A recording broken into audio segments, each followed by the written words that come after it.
What are the most supportive DPS in Final Fantasy XIV?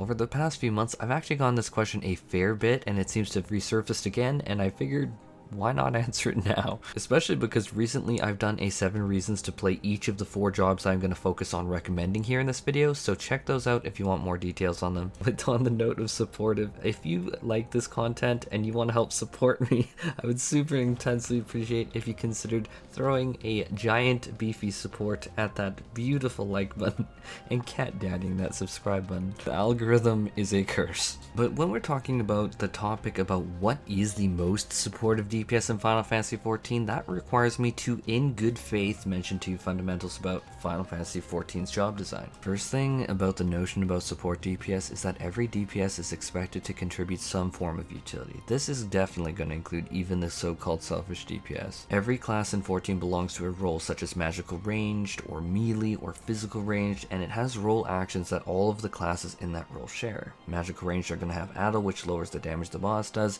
Melee has Feint. Ranged physical have 10% priority-wide damage mitigation. Tanks and healers obviously are going to have significantly more options here because that is just such an important part of their role, but every player in any team is going to be responsible at some level for utility and support in higher end content. This is actually going to genuinely make or break if your team gets wiped.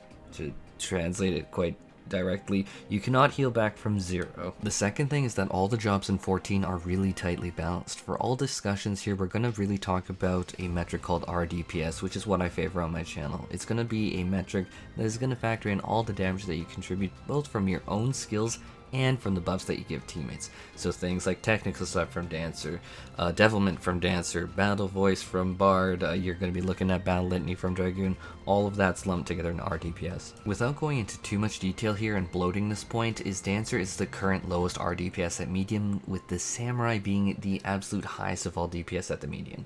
Dancer is roughly 9% less DPS than the Samurai at that point.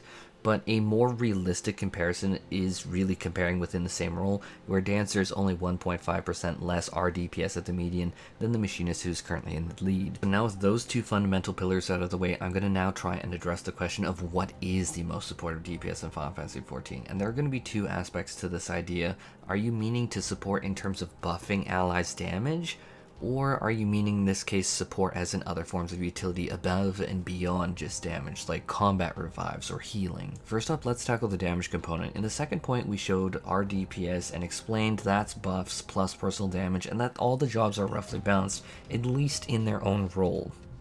The other point is for a totally different video topic, but we're now introducing a DPS gently here. I didn't say our DPS, a DPS here, and that's largely going to show you only your personal damage contributions. That's not factoring in buffs that you give others. So the jobs that you're going to see that largest difference in here between their RDPS versus their ADPS have more of their damage being factored into buffing allies. Now this has to have a disclaimer because I know people are going to bring it up. There is actually a lot more to ADPS. I know, like, it shows how well you utilized other people's party buffs lined up with raid windows and such, but I am kind of holding it back for the sake of illustrating this point with the actual numbers and data. Looking at the data here and just sorting it really in a Google sheet, this leads us to come to some very easy conclusions here. Dancer and Bard are still the largest contributors to buffing allies' damage than absolutely any other job in the game. Significantly lower, but still higher on the spectrum, is Red Mage and Ninja have significantly more of their damage traded off in the forms of buffs than other DPS. Really, we're going to end this on Dragoon and Summoner, and then things really begin to level out with Monk, and then we get into the jobs that can best represent buffs given to them, the quote-unquote so-called selfish DPS, Machinist, Black Mage, and Samurai. Obviously, whenever I say that, I feel the need to disclaimer it.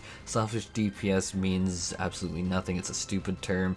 It's ultimately, are they representing the buffs well in order to clear the enrage timer, meaning you clear the content, you get it done. I still think selfish DPS should be thrown into the dumpster, the whole term, but I digress. Getting back to it. Key takeaways here are, so amongst the roles for the ranged physical DPS aside from Machinist are all very huge on buffing others. They take it to the furthest extent here. Now for melee DPS, if that's more your style, lean into Ninja Dragoon, but more on why I have a problem of recommending those as support jobs in a moment here. Lastly, for casters, your best bet is Red Mage or Summoner here. but reality is anything that isn't Dancer or Bard is significantly less buffing DPS of others. Which gets me into a sub point here that I do think is actually very important to bring up here, is buffs even for the Dancer and the Bard only make a small fraction of their total DPS contributions. In Final Fantasy XIV, the incredible majority of the damage that you do is actually fully your responsibility. There's no job that can be readily carried through content like luggage. Like if you're not doing a rotation, you're not executing mechanics, you're not going to be getting through the content. There's not one job that can do that. If you're hoping for something that did 60% of their DPS given to others, that doesn't really exist in 14. Now the second aspect of supportive DPS is the entire category of other forms of utility than damage, and recall from my first point that all jobs really do need to contribute here. Like on Samurai you should be using Feint on raid wides, on Black Mage you should be using Addle. Almost said virus there, I need to still catch myself, god I've played this game too long. My point is there is no escaping that you're going to be contributing utility in some form on any job. But some jobs are taking it much further, and that is really what this point is about. And I do need to disclaimer this, saying it can be taken as massively subjective. There is no real numbers behind this, but I do genuinely recommend Heartfelt from what I'm going to say below. In terms of melee DPS, the only melee that offers utility like this is Reaper with Arcane Crest heal, which is very nice benefit because it is so consistently there. Arcane Crest is very low cooldown, but it is not a huge heavy heal, but its consistency, I do need to say as a healer, is very much appreciated, but that leads into the problem. I hesitate to recommend Reaper as a support job because compared to Ninja or Dragoon from before, that Reaper actually benefited from our calculations, because in spite of Reaper giving a 3% damage boost to the party for 20 seconds, it was actually gaining. Ninja and Dragoon don't really offer any utility outside the damage boosts. Let's dive into my recommendations here. First up is going to be the Red Mage, and I'm going to put this here as number 1 because it offers the ability to cast Combat Revive over and over again instantly, and the cast time of Revive is very, very long for any job in here without Swift Cast. But Red Mage kind of breaks that, which is really why it's so strong. But the reality is, even on Red Mage, you can only truly comfortably fit in about 5 Combat Revives before you run out of mana, and can honestly barely function, scraping the barrel being like, when's Lucid Dreaming coming back? 50 seconds from now? Oh great. And plus enrage timers in this game are a thing, and after about 4 deaths for current content on content rates, it's going to be very tough to beat that enrage after that. Now the next thing is that Red Mage does get Magic Berry, which is another form of mitigation on top of the baseline Addle that, as we said before, all casters get. Mitigation is extremely powerful in this game. Don't look at this value and say, oh, it's not like 50%. This 10% definitely works with things like Tank's Reprisals. You're going to have the Sage or the Scholar use Sacred Soil or Caracol or Holos maybe even. The point is, this is very, very important. And for a lot of mechanics in this game, if you don't have enough mitigation, it's GG healers and the DPS get crushed, while the 2 tanks are left standing there with tank privilege going, huh? Wait, what happened? Everyone's dead. What? My point is, Magic Barrier is actually really great. The additional heal component of it is there, it's fine. I don't want to say I go out of my way to really acknowledge it and be like, oh my god, Magic Barrier is so good for this. It does have some synergy with Scholar's Barrier, but aside from that, for most healers, 5% will be like, I mean, not to insult anyone's intelligence, but I think that a lot of people, when I read on forums, are thinking it's a lot more than it is. For 1,000 potency heal, that's 50 more potency. And Cure 3 is 600 potency. Do you see why I don't value it that highly? But the mitigation is very highly valued. Obviously best time before raid wides. There's a slight perk of Red Mage, but I kind of cringe at mentioning it here because it's not fully true. It's true to an extent, but not fully true, is Red Mage does have some level of range and mobility, factual. But Red Mage goes into melee range a lot, and I do mean very often, and that's the whole flavor of the Red Mage job. So other recommendations here will be significantly more mobile, and what that's going to translate to is, this is not a form of utility that people usually talk about in terms of actual utility, but that translates in a raid setting, as in they can open up and resolve mechanics easier and better, allow melee uptime, which is honestly in and of itself a raid DPS buff. Second on the list is going to be the Summoner, and unlike the Red Mage, the Summoner's ability to revive people is actually really locked down to comfortably reviving 1 person per minute, but since Swiftcast is in most practical situations mandatory. But don't ask a Summoner during their opener, because probably they are Swift casting Slipstream from Garuda. I should disclaimer that. Don't die in the first last minute. But I do need to say, the fact that Summoner is one of the only 2 DPS in the entire game that can revive in combat makes it excellent, just for having it. Summoner brings a different style of utility that Red Mage brought up, basically straight up mitigation, sorry, heal component.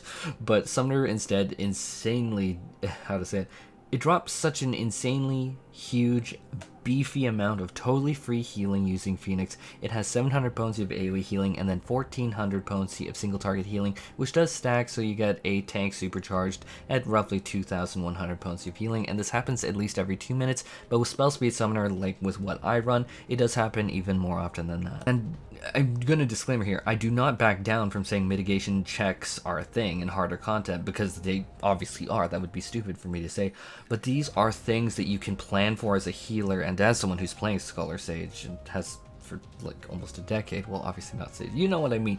But what I'm trying to get out here is, if I know what I'm gonna get as a healer, I know I will need to line up a different set of mitigation. Maybe I'll need to add something else here. Maybe I'll need hollows here. It's really a plug and play kind of different options. But Summoner's healing is, as I can say as a healer, that I notice it 100% of the time, and I do play around with it.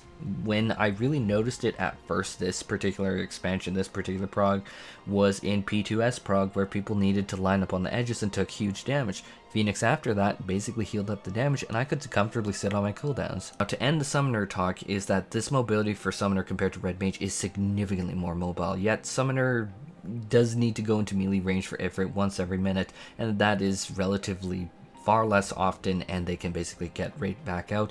Summoner is largely unburdened by cast times, though, making it very much the caster to help resolve mechanics. Now we get into my last 2 recommendations, which are both physical range DPS, which all physical range DPS means that they have total freedom of mobility, and so they get to help with mechanics in open space better than any other job. Or rather, I should say rule. It's just phys ranged. But the 2 that I'm particularly focused on here is that they were both identified as giving allies the largest DPS boost. My first recommendation is going to be the Bard, because Nature's Mine has insane synergy with Scholar, making their barriers ridiculous. I'm not going to dive into the details, but the synergy is very much worth noting here. Bard also is going to bring in Asuna, which is nice to cleanse off certain mechanics, and that has been very, very relevant in certain forms of content. Bard is also giving a ton of DPS, obviously, to the party, not just a single player, and so that's very much a noteworthy pro or con depending on how your team's performing. If you do only have one person playing well, it feels really bad, honestly. I'm not gonna lie to you. I'm not gonna pull the wool over your eyes and be like, oh, it feels great. No, it feels really, really bad when the team's not doing bad. When the team's not doing bad, you feel great. But when the team's not doing good, you feel bad. I caught myself there. But in a team doing well, it's gonna be like a team that might get morale boosted because they see big numbers on their abacus, and then it's legendary. Bard is like peerless at that point. My number 1 recommendation is gonna be the Dancer, because it has even more mobility with its N-Event 3-charge tracer dash ability, and it's even more than any other job able to do that range mechanic resolution because of that. On top of that, Dancer can choose who to buff, and that's a huge problem in my mind until they die, but that is because in a weaker party that can't leverage the bards, full party buffs, well, you can find like 1 carry buff and then buff some to Kingdom Come. Other things that the Dancer does is 2 forms of healing through curing, whilst that boils down to being a free cure 3 every minute, which is truly fantastic, and then improvisation, which is going to be an area of effect heal for 500 potency just from pressing the ability. But if you wait and pop improvise finish, then you get at least a 5% AoE team-wide barrier that, if you hold it, the buff through all the way goes to like 10% maximum barrier, which the barriers are kind of like the point of Red Mage, are a form of mitigation, and for mitigation check mechanics, that's going to be a very welcome ability, to say the least. Improvise finish, especially in early progression rating, it feels like the barrier can feel pathetic at times, but it really in early progression can make all the difference. Anyhow, those are going to be my 4 recommendations, and then there are going to be the 7 reasons to play, each done on my channel, so check those out for more details to see if you're going to be interested in those jobs. Now, if you really want a melee recommendation, I would offer Dragoon or Ninja, but they don't bring utility or extra mitigation. Maybe Ninja because they can separate from the boss more, but in reality that's me desperately grasping at straws rather than a well-recognized meaningful perk. Rayton is going to be great though. Anyhow, take care everyone, and I hope you have a fantastic day.